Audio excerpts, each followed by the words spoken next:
Dear guests, offline and online, of the Moscow Urban Forum and its section, New Aging, Comfortable Environment for Active Longevity. And we are going to discuss as to how to adapt to the aging status. And let me introduce the attendees to our panel.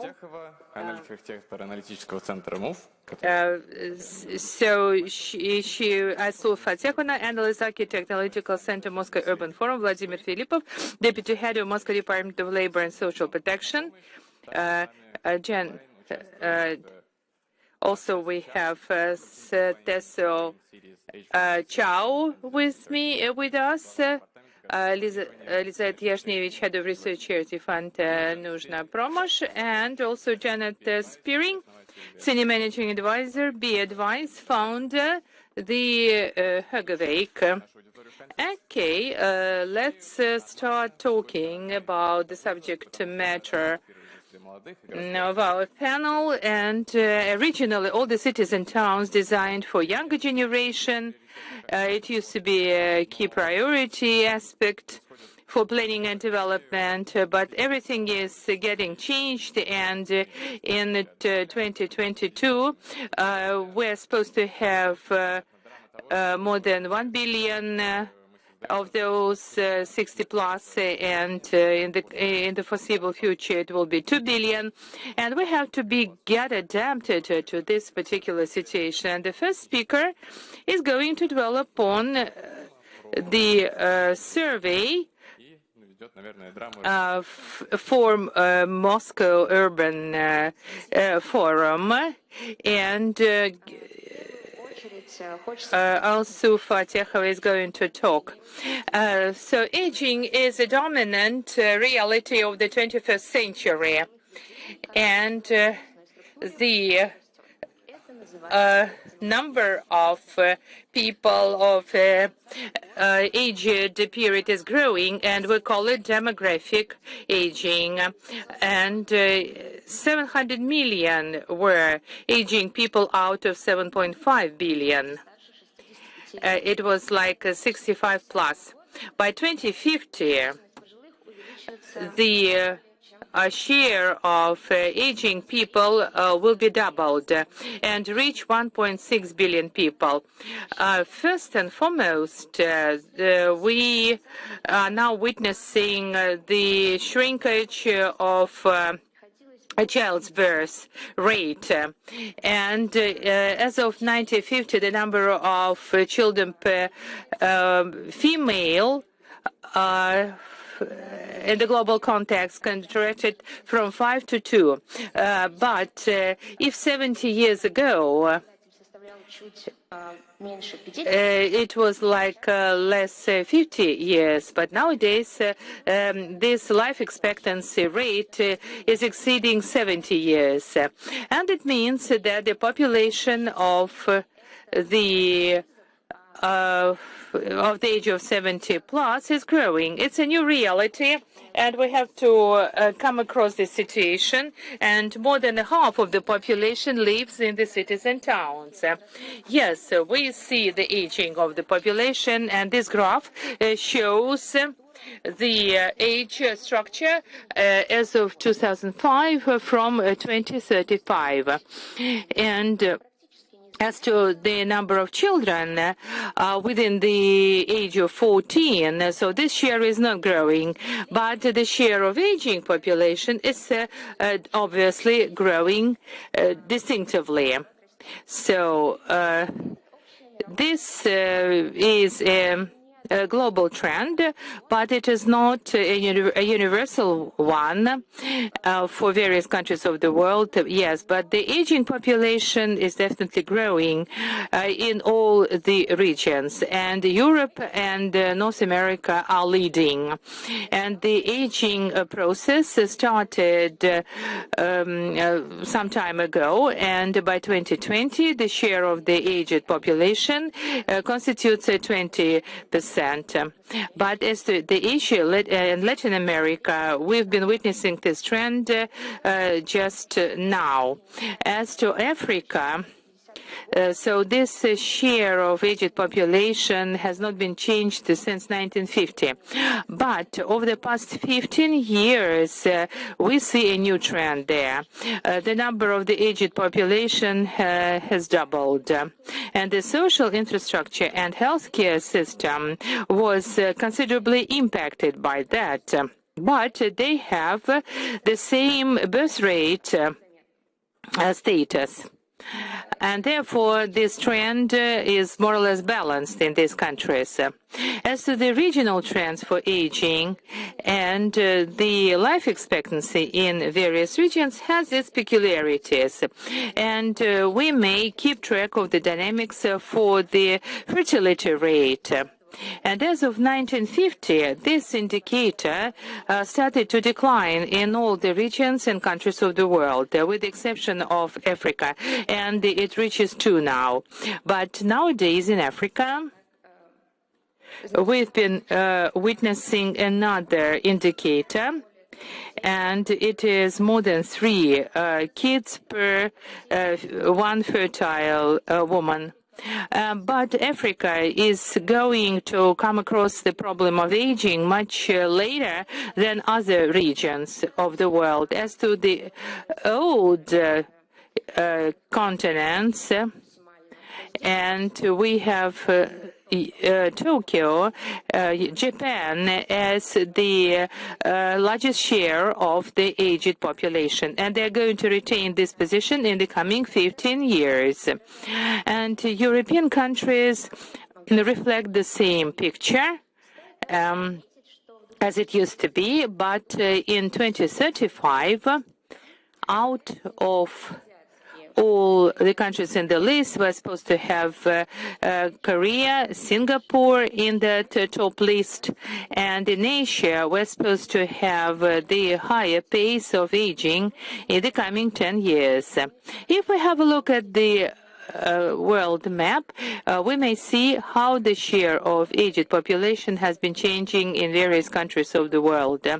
And the share of aged in Europe and North America was growing, but in Asia and in Africa, nothing actually has changed. And we, in a nutshell, discussed the situation in various regions of the world. But what is the current status of Russia, and how to assess the share of the aged population? Actually, the pace is not that fast of growing that share of the strata. The 17% of the population of Russia are people 60 plus, and in the foreseeable future it will be like 20% of this population. But the public support for the aged population, plus social services, plus pensions and higher quality of medical care, somehow promote this particular process. But Moscow has this process not very much distinctive as opposed to other regions of Russia. And migration is a distinctive feature and the key reason for that. And the share of aged people and the balance is changing due to the migrants' flow.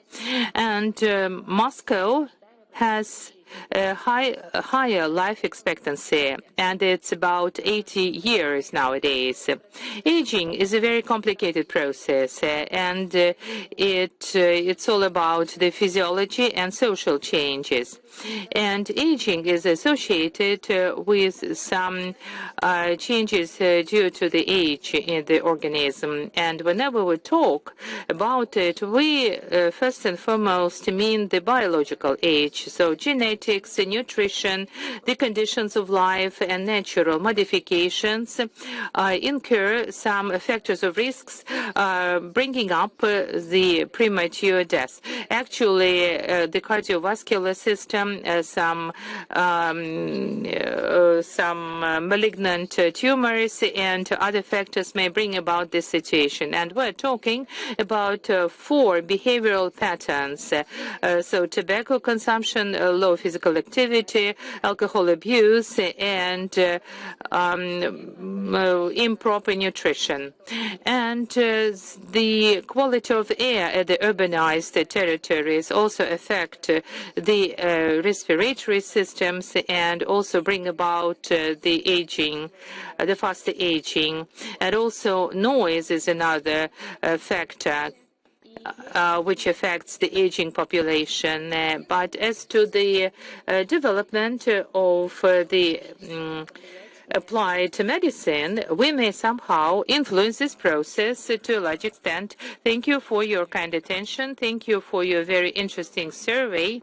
And I would like to pass the floor to Vladimir Filipov. And it becomes quite clear that Moscow and other megacities somehow provoke the aging of the population, but the attitude to the aged people is changing. It was like a regressive process. If the person could be ousted from the social, from the community, it's like a third age, but nowadays it all has been turned upside down. Nowadays we have a positive outlook for that population, and the population that's all becomes very active and have good health status, and it's what we've been witnessing so far. And so I would like to put a question to you. What are the developments of Moscow in that sphere? How did it overcome a pandemic, and what are the key priorities for you to highlight? Thank you very much for the question, and I would like to welcome our audience, both those who are staying here in this hall and those who are watching this session online. I think that it's not the right thing to say that aging is a problem. I mean, growing older is not a problem. We remain the way we are, aren't we? Coaches, psychoanalysts, and trainers keep making the same point over and over again. We need to accept ourselves. We need to establish link to environment, and that's the way to happiness. Somehow, we're getting worried about the fact that the number of old age pensioners is increasing, and average life expectancy is increasing as well. I mean, looking backwards, I think we can say that there may be certain risks associated with these growing numbers. But 70 years old is a regular age, and the challenge that our economy, culture, and society faces is that no matter how old the person is, that person still should have access to convenient and comfortable life. Over the last 10 years, life expectancy in Moscow grew substantially. By 2019, our average life expectancy was 78 years in Moscow, as compared to 70 in 2007. By 2030, we expect life expectancy to be at the level of 85 years.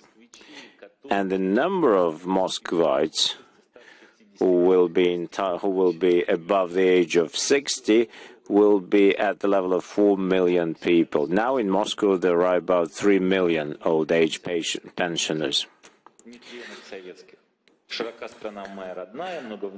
We all remember that famous Soviet song that our country is broad and beautiful, and our youngsters have a way to go and grow, and we are paying tributes to our elderly people. But this, I think, is is a very dangerous thing. I mean, people get scared. People get scared to become old age pensioners because they don't want to lose the sense of being needed. That's the greatest fear that elderly people have, and the greatest fear that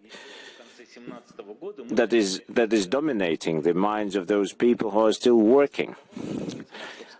Our mayor has spearheaded the project called Moscow Longevity. And the point of this project is that we want to change the way our old age pensioners spend time. We don't want them to lay down on the sofa or just passively watch TV. We want them to be active. Even though the people may be thinking that they are no longer needed, they should be prompted to actively do other things like learn to draw or whatever. And this Moscow Longevity has become the largest scale project in Europe that has covered over 400,000 old age pensioners in Moscow. Irregardless of your income or your background, you as an old age pensioner have an opportunity to do whatever you like. I mean, in terms of creative activity, no matter where you live in Moscow. And that helps us support both non-profit and governmental organizations, prompting them to address the matter of old age pensioners. There is a myth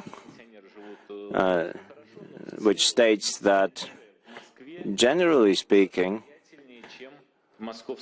old age pensioners let me rephrase this.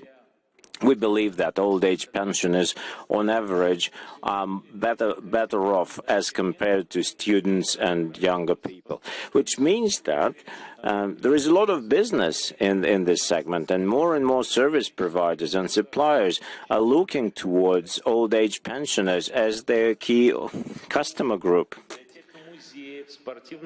As the number of old age pensioners in Moscow grows, we have non-profit organizations and governmental organizations who are getting money from the state for supporting old age pensioners and catering to their needs, for taking care after them. And they are very, very much concerned about the loyalty of their audience.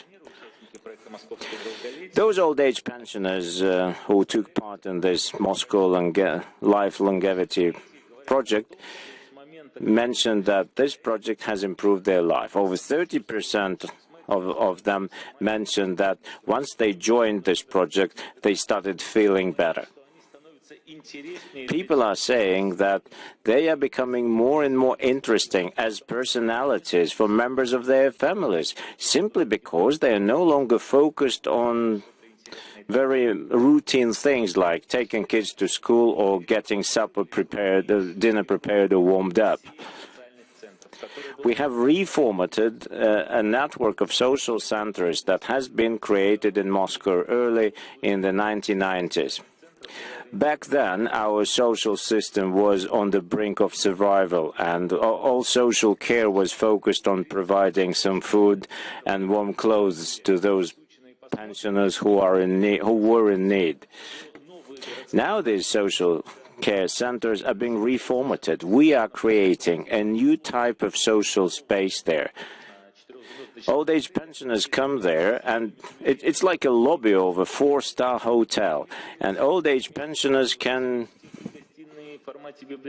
talk to each other, can read books, can cook together, can set up activities of their own based on their hobbies.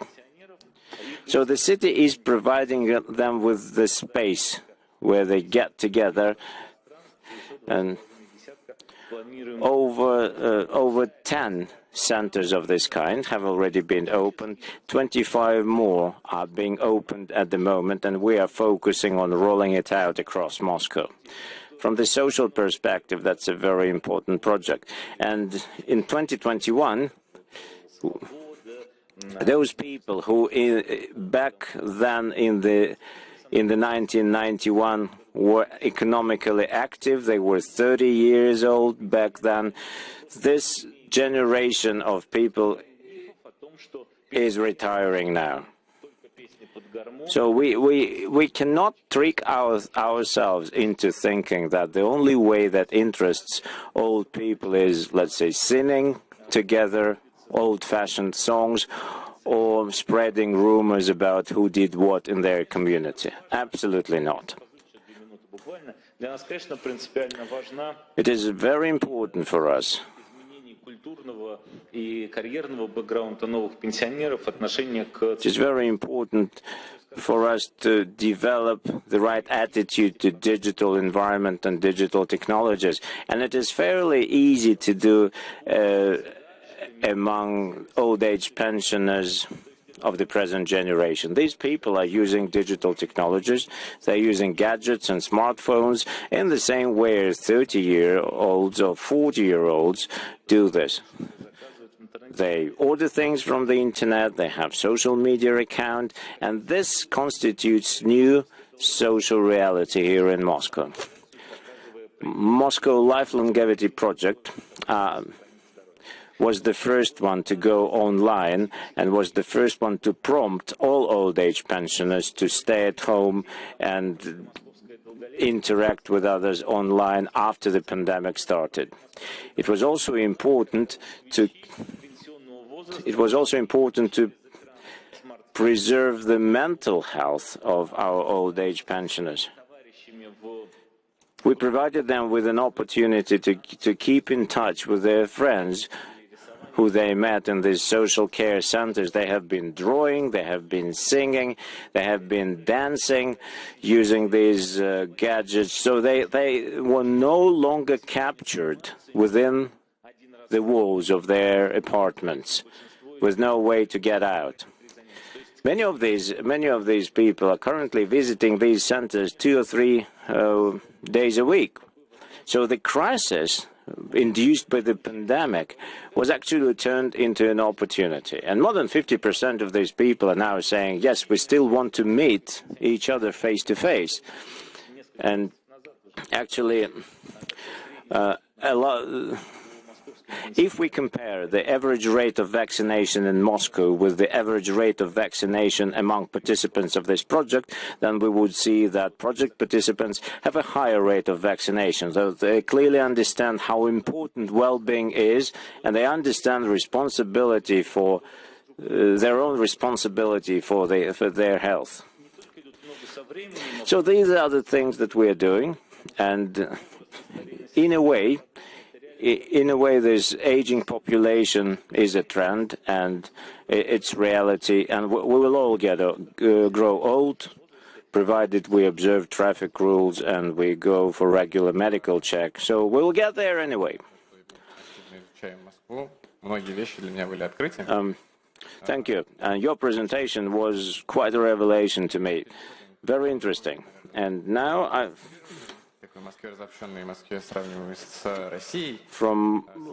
we would like to move to a new speaker, to Lizaveta Yaznevich, Head of Research in Нужна Pomoc Charity Fund. They had a research focusing on studying the well-being of elderly people. So they looked into their economic potential, they looked into the environment in which they live, and into the context of their lives. Elizaveta, please, the floor is yours. Good afternoon. The research that has just been mentioned by our moderators was not focused on contacting physically all old-age pensioners across Russia. We were focused on determining parameters of well-being of our elderly people, and we used data for this. It was a data-driven project, so we collected a great variety of statistical data from different organizations and bodies, and that data we believe, has given us an objective look upon the situation with old age pensioners. Let me start with the key conclusion that we made. As per this research, Moscow is leading in all parameters. On the one hand, Moscow is a trendsetter, and on the other hand, I think it will be fair to say that Moscow should be benchmarked against other territories. Probably should not be. So there should be some other way of benchmarking Moscow itself, and that's the task that research centers like us have to sort out. But Moscow is far above all other regions as per this research. St. Petersburg is fairly close to Moscow, which is quite understandable. Khanty-Mansiyski region is next, Kamchatka. And we were also astonished to see that Kaluzskaya region was also leading in a number of these parameters. Yes, you may be prompted to say that Moscow is unique and nobody else can compare with Moscow in terms of the level of development, but I encourage you to go and look around the Kaluga region. So these are the parameters that we studied. We looked into the health of our elderly people. Life expectancy has already been mentioned today as a generic indicator, but we tried to decompose it and we looked deeper into it using Rosstat statistics.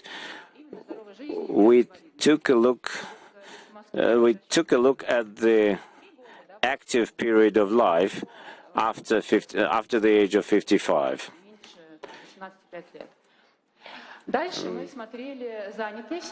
We also, and it's 22 years as compared to 18 years on average across Russia. Then we took a look at their working patterns. So why do elderly people want to work? Well, if you don't have money, if you have no income, you are forced to work. But on the other hand, if you are very qualified experts whose services are very much sought after, then you're willing to share your experience with your younger colleagues. But just looking at the set of data, it is very difficult to determine which part of our elderly people is working because they have to and which part is working because they want to. Generally speaking, in Moscow, all elderly people work because they want to. This is what our data states. And a big share of those old age pensioners who are currently working in Moscow is attributed to people at fairly high positions or people who are highly professional experts. So we looked, apart from everything else, we looked into the well-being of elderly people. And sociologists normally used to gauge income through looking at what these people can afford to buy.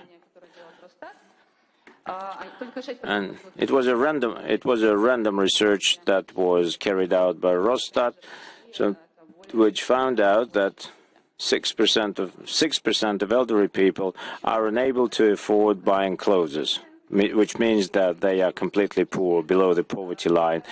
That's the situation in Moscow, and in Russia that percentage is higher. We looked at how much these elderly people, or to what extent these elderly people are covered by medical services and social care services. And the numbers may look different, but generally speaking, both in terms of medical coverage and social care coverage, Moscow as a city is a lot better off as compared to other regions of Russia. And the same conclusion, or the same thing goes for leisure time.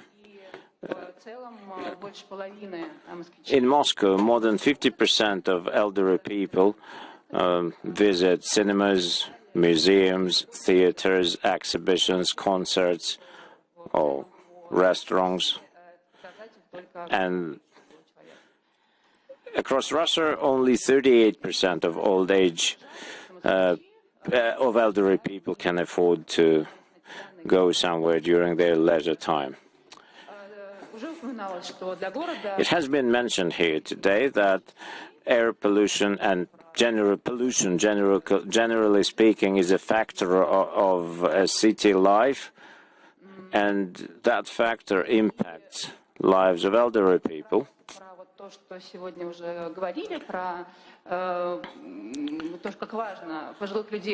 And it has also been mentioned today that it is important to keep these elderly people engaged. And there is a reason, and there is data showing why people are unwilling to go in for sports or to do physical exercise. And the most important reason is physical condition. They are simply not fit enough. But this second biggest reason is that they're not interested. They're not interested in being actively engaged into social life. And their participation is limited to what they do for their family. And I think I'll stop here, and I will stop by saying that there is a concept of self-stigmatization, and in some cases it's specific to elderly people because they do not see themselves as somebody who is worth speaking to, or as somebody who would like to go somewhere and engage with other people. Elderly people lose interest to all these things simply because they do not see themselves as people who remain active members of community with all the rights that a member of community should have. And whilst interacting with them, we come up with different options. We show what other elderly people can do. All right, thank you very much. We have talked about aging. In cities, we looked into social care programs which are available in Moscow. We looked into the numbers, highlighting the condition of elderly people as a social group. We looked at who these elderly people are. And now let's talk about city planning. It's an urban forum, after all. Stacy Chow is our next speaker. Well, we've spoken a lot about new aging, how the cities are changing, the population is changing, and how the urban space should adapt to those changes.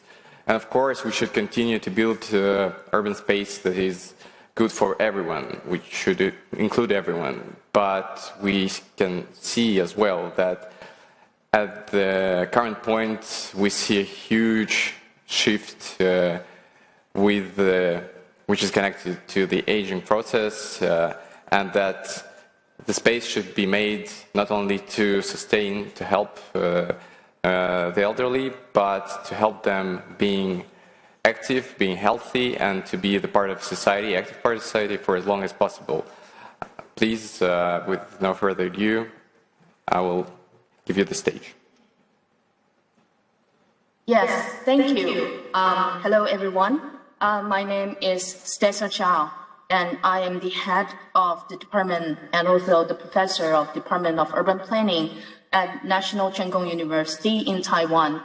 And today I'm very honored to be invited into this forum and share some of my research inspirations of age-friendly cities regarding my past research. So the title I want to share with you is The Resilient and Aging in Place, Human-Based Planning for an Aging Society. And this is about me, and my research field are mainly focused on these four topics. And I always have very strong interest in understanding how humans interact with the built environmental settings. And that's why I have established a lot of international research networks with top universities in the world. And we managed to publish a lot of book chapters and journal papers regarding how the especially aging society and aging populations interact with the built environment, and how planning and design tools, especially statutory plan and regulations, can react to this aging trend. And this is my latest book publication, and this book is based on the 8 domains that promoted by the WHO Age-Friendly City, the guide, and we try to initiate the dialogues with the Asian urban settings and how the older people living their lives in the Asian area, and we try to have this conversation with the global and or the international experiences. So welcome to check on my book. And so my talk will be divided into several parts. The first part, I think, is the modern trend and a modern challenge for developing a resilient city in Taiwan as well as in the world. And from the physical environment perspective, the urbanization trend, which happens everywhere, especially in Russia as well as in Taiwan. So this is the global trend of urbanization. But on the other hand, we are having the climate change threat at the same time. And Taiwan is more vulnerable than most of the areas in the city, in the world. So according to the World Bank, 73% of population in Taiwan actually exposed to more than 3 types of natural disasters. So we are standing at a rather vulnerable physical environment. And if we look at the social perspective, in Taiwan, we are facing the rapid aging trend. So according to our projection, by 2060, 42% of the total population in Taiwan will be aged over 60, and which is a lot more than most of country in the world. And on top of that, we're getting into the era of pandemics. Actually, the COVID-19 is very bad in Taiwan right now, and this is not the first time we're facing the communicable disease pandemic, huge pandemic in Taiwan. We also face SARS, bird flu, swine flu, etc., etc. It started to add up more vulnerabilities and topics or issues about resilient cities in Taiwan. And also, I'm sure most of the countries facing very similar challenges at the same time. So when seeking for the solution, and if we look at the global context, the publication by the Habitat 3 held in Brazil in 2016, the New Urban Agenda actually mentions that the cities can be the source of solution if well managed and well planned, which means if we adapt urban policies, regulations, legislations, design and planning tools, it might be help to deal with these 4 threatening challenges. And WHO also step up saying that improved health through urban planning is an emerging trend at the same time. So yes, we might think urban planning and design might be one of the answers, but this is also the first time in the human history that we're having so many aging populations. It never happened before. So this is a new territory for urban planners to study. So there are a lot of knowledge gap that we need to fill before we can have a better city setting designed to adapt the older population, like Guardian mentioned that. So the one knowledge gap is, in the past, in the traditional urban planning way, we seldom consider health outcome as an important factors when we are doing planning or design. Yes, we consider emotion, mental health, but we actually neglect a lot of interactions, strong connections between the health outcome and environmental factors.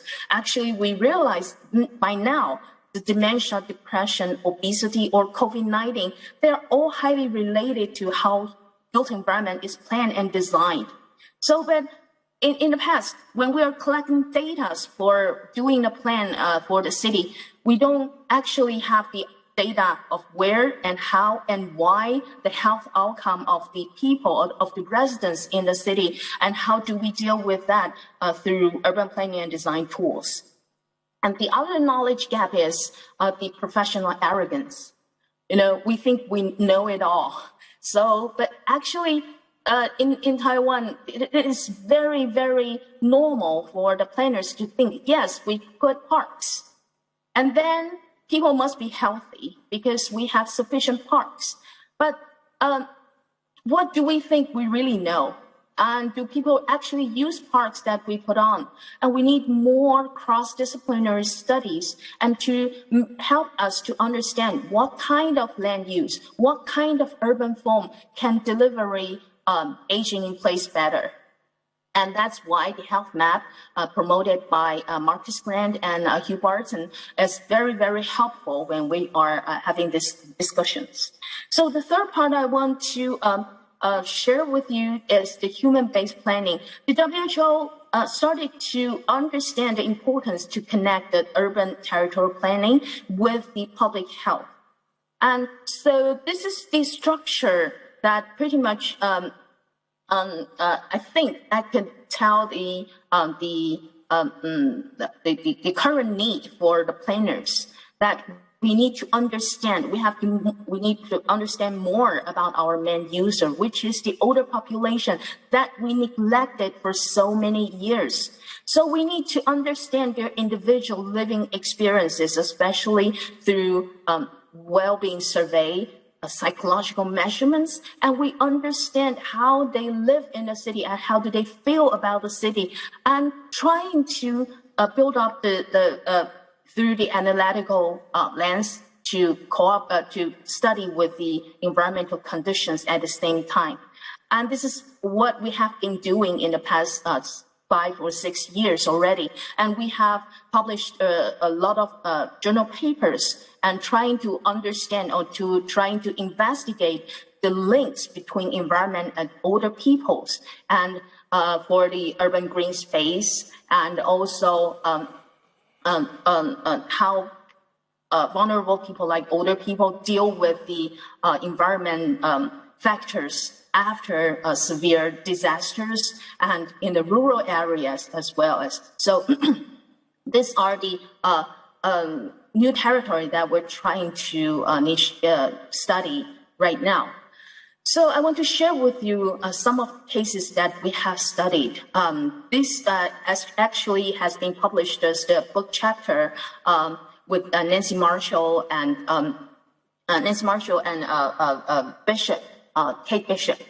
And we try to understand how the older people in Taiwan, their reaction and their exercise behavior and exercise-based planning. And we try to understand the relationship with that by conducting over 300 questionnaires in the selected communities. And we also use Islam test borrowed by the medical school, trying to understand the mild cognitive impairment levels of the respondents. And the result, actually, we find out there's a positive correlations between size and quantity of exercise spaces with the respondents' cognition level, as well as the exercise frequency.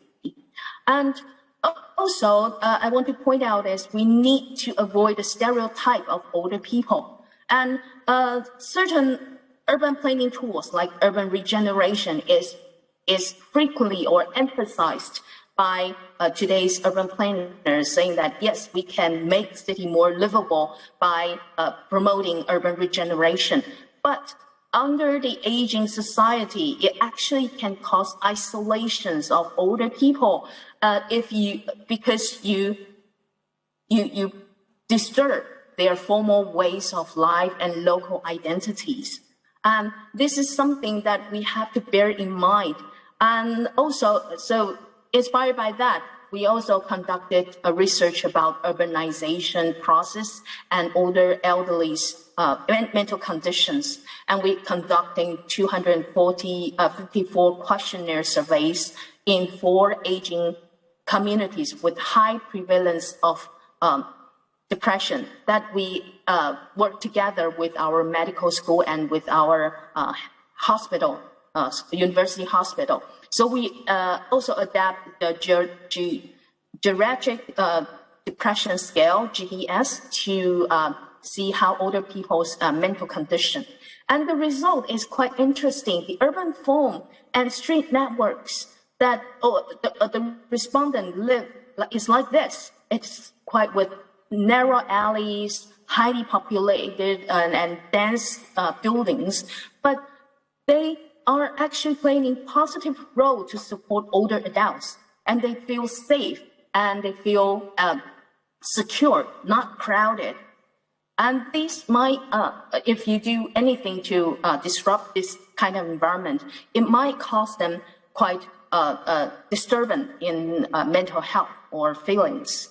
And also, the most recent research we have done is trying to understand older people's self-rated health with urban form as well as their environmental perception in different urban form.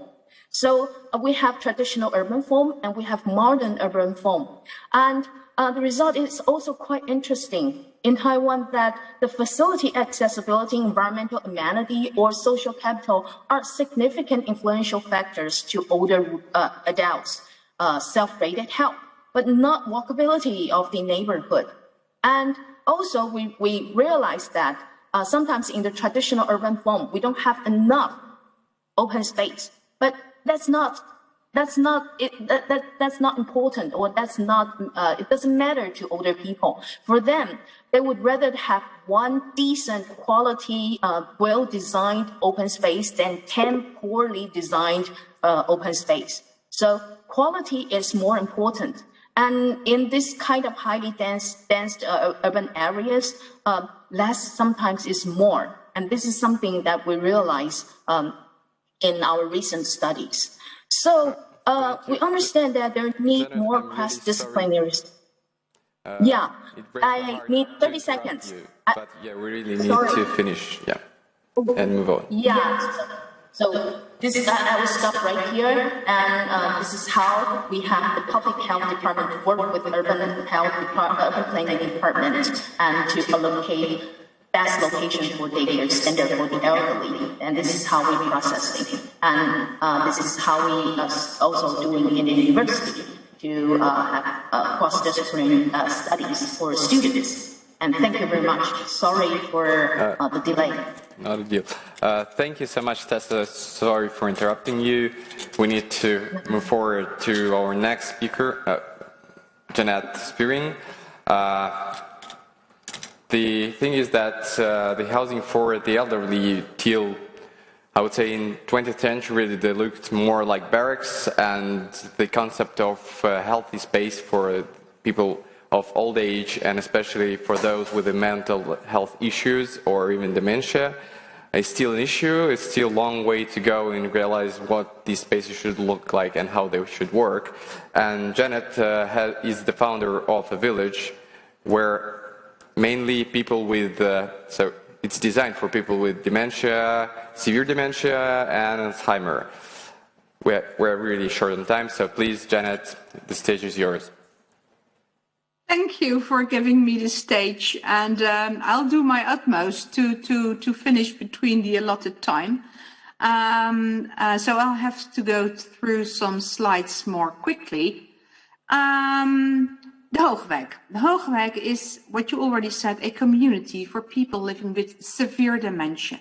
That means if you come to live in the Hoogewijk, you will only live there for about 2 years, and the average age is about 86. What we have done with creating the Hoogewijk, our care concept, is that we disrupted traditional nursing home care. Nursing home care is still very traditional, it's medical based, it is in ugly buildings, large facilities, institutions, and we wanted to get rid of that. So we challenged the culture in the care for people living with severe dementia, and we disrupted the existing view by emancipating people with dementia and giving them back quality of life. We created a kind of a community where people have a complete freedom to make their own choices, continuously supported by the best healthcare professionals, because when you are affected by dementia, you lose your ability to make your own day structure. So that lively community where people can meet and participate, it fosters autonomy and independency, and it enables residents to stay part of society. In the Netherlands, about 85% of people living with dementia are able to cope at home with informal carers, relatives and friends, and 15% of them move into a nursing home. Just some few facts on dementia. Dementia causes really fear, depression, restlessness and aggression. And a traditional nursing home where people are running around in uniforms and which is a kind of a hospital-like environment confuses residents with dementia. They are too big, people need places they can oversee, and often people live together who do not share the same values and the same norms. We think that nursing homes are places where there is a one-size-fits-all, but people stay an individual also when they become diagnosed with dementia. So our behavior and the environment can influence these symptoms. We had that old nursing home, what you see on the left, and we transformed it into the Hoogewijk, which is already operational now by about 12 years. And we did that by rehumanizing the care and innovation and change in the way that we got rid of the medical model, and we replaced it with the social relational model, which focuses on possibilities that are still in people living with dementia and not trying to cure them, because there's no cure for dementia, and we do not focus on their disabilities. And we rehumanized by using 3 guiding principles. We deinstitutionalized, we transformed the whole organization in order to be able to normalize the care. These are just some pictures and an impression of the Hoogewijk, but look us up on the internet, there's a lot of information you can find there. And I think that you will agree with me that if you look at these pictures, it doesn't look like a traditional nursing home. Some key figures, I will skip this. I only mentioned that the Hoogewijk consists of 27 homes, 27 separate homes where 6 to 7 people with severe dementia live in each home, and where they are supported by professional carers. And that we added a restaurant, pubs, a supermarket, theater, everything you find in a regular Dutch village we added to the Hoogewijk. When we started with designing the Hoogewijk and we came up with the Hoogewijk care concept, we did not have a very clear model to structure our change. So afterwards, and we call it that we reverse engineered our process, and we came up with the Be Advised paradigm to enable others also to look and to create at more quality of life for people living with dementia. And the paradigm exists of 7 pillars, which are completely interrelated and integrated, and which are looked at from 4 domains: the individual, the home, the living environment, organization, and process. And you can apply this paradigm to the development of whatever environment you want to design for a specific group of people. Just to focus on a favorable surrounding, we found out that by creating a recognizable environment, we can really reduce stress and fear. We have fully fledged kitchens in every house, so there is no big institutional kitchen. Every dinner is cooked in the house, and residents are able to go to the fridge and take a snack whenever they want. They are not dependable on staff. Small scale, 6 to 7 people in a house, no big wards, no big eating spaces. So there's time to eat, which really benefits the health of people and keeps them also active in doing something. You have to do your groceries, so carers and residents, they go to the supermarket. We do not have a large store. We have a supermarket where you can get everything that you need to live the life in these houses.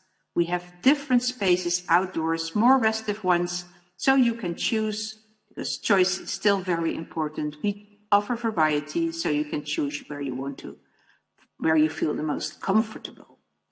In regard to health, active aging has already been mentioned by the other speakers.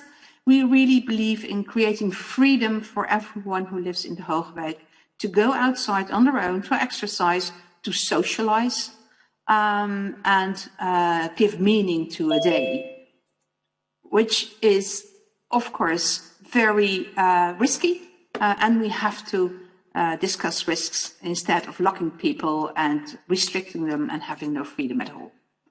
Social inclusion and emancipation, inclusion also in urban design environments. Let's not segregate people living with dementia or any other disability. We have to include them in society. We have to we reversed the inclusion. We invited children in. We have a lot of volunteers, but we also go out into the markets. But what we need, and that's for the future, is that before we can open up we have a problem with connection, I think, and I hope Vanessa will reconnect. And I would like to take this opportunity to ask our speakers some questions. Let me start with Vladimir. I have one question, and so my question relates to digital solutions. Well, on the one hand, one may think that social isolation and lockdown is a problem, and digital technologies is a way around this problem. On the other hand, you have tested these solutions when the pandemic broke out. Do you think that this will become a sizable and meaningful part of social care system in Moscow? Well, I would like to say that unless we got prepared beforehand for a crisis like pandemic, then we wouldn't be able to weather this storm. I mean, we would be in a lot worse situation. Those digital solutions have not been developed because of the pandemic or during this pandemic. This pandemic just will act as a catalyst.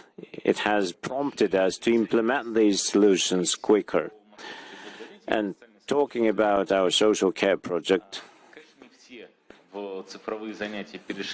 of course, not all our old age pensioners are using gadgets to communicate with each other. There were 215,000 unique participants of this Moscow Lifelong Longevity program. So 215,000 people were visiting all these classes in person, and 80,000 out of this number continued to communicate online.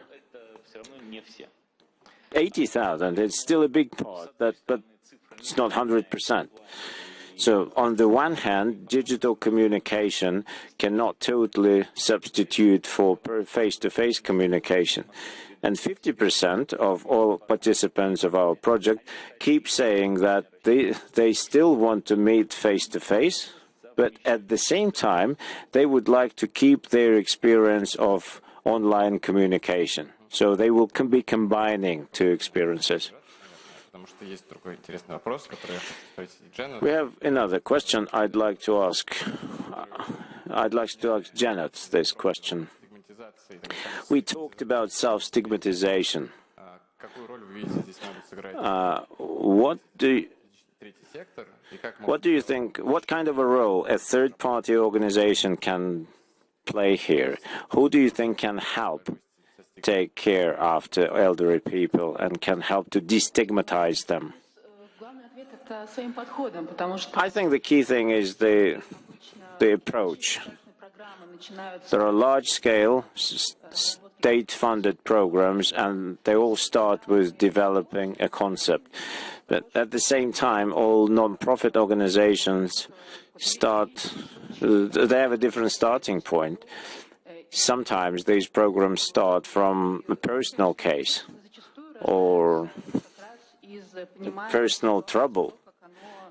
And then looking into it, you start developing general understanding of how widespread this is in a community. So there are different approaches which are being used to take care after elderly people, and all these approaches have been developed in the field, so to speak. And as we plan large-scale programs, as we plan dramatic changes in the lives of particular social groups, we need to be mindful of those practices which are being used at the moment. Normally, non-profit and non-commercial organizations are very good in using these practices and in developing them. So when we work out all these programs, we have to capitalize on the experience of non-profit organizations. Now, regarding self-stigmatization. Self-stigmatization is a phenomenon which can hardly be described in hard numbers. I can't say that non-commercial or non-profit organizations know better how to handle self-stigmatization as a social phenomenon. No, they don't. But the point is that the members of the non-profit organizations' teams, they interact with elderly people on a more frequent basis. So I think the way to resolve this problem is to change the way you look upon the elderly people. These are not the people who require help. These are people who have their own interests, who have their own needs. So it's all about setting the right context for the approach.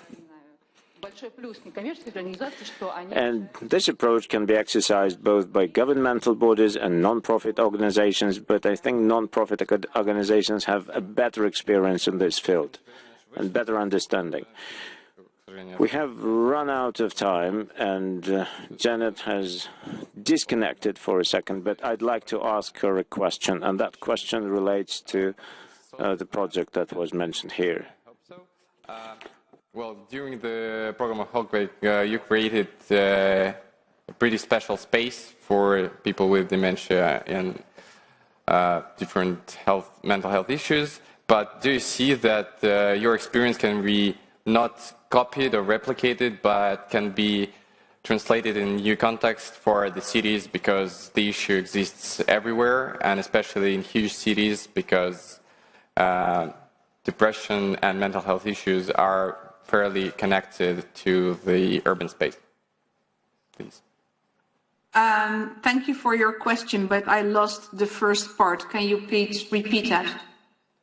Okay. The first part was, your experience is, of course, unique. It cannot be replicated or copied worldwide.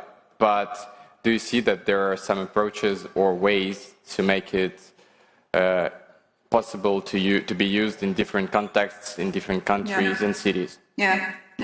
Well, what we have created in the Hoogwijk is unique, but what I try to explain with the V-Advice paradigm, which is a kind of structuring model in framing and creating an own vision on how you want to have people experience quality of life. It is completely reproductive, and it is sustainable. There are already dementia villages based upon the Hoogwijk all over the world. There are some in Australia, some in Italy. Well, you can find them if you look for them. So they can be replicated. And of course, you have to take into account the norms and values of every different country where you want to start with a project like this. And we are in a more urban environment. You can do it in a more rural environment. But I think when you are going to design in a more urban environment, than integrating not institutions but communities for those with severe dementia, where they can stay part of society, can be done everywhere. Thank you, Janet. Дорогие гости форума, участники панели, большое спасибо. Thank you very much for your answer. And thank you. I would like to thank all the speakers for very interesting presentations. Unfortunately, our time is limited, and I do hope we can continue this discussion on the sidelines of the forum. Thank you very much, and good luck to you.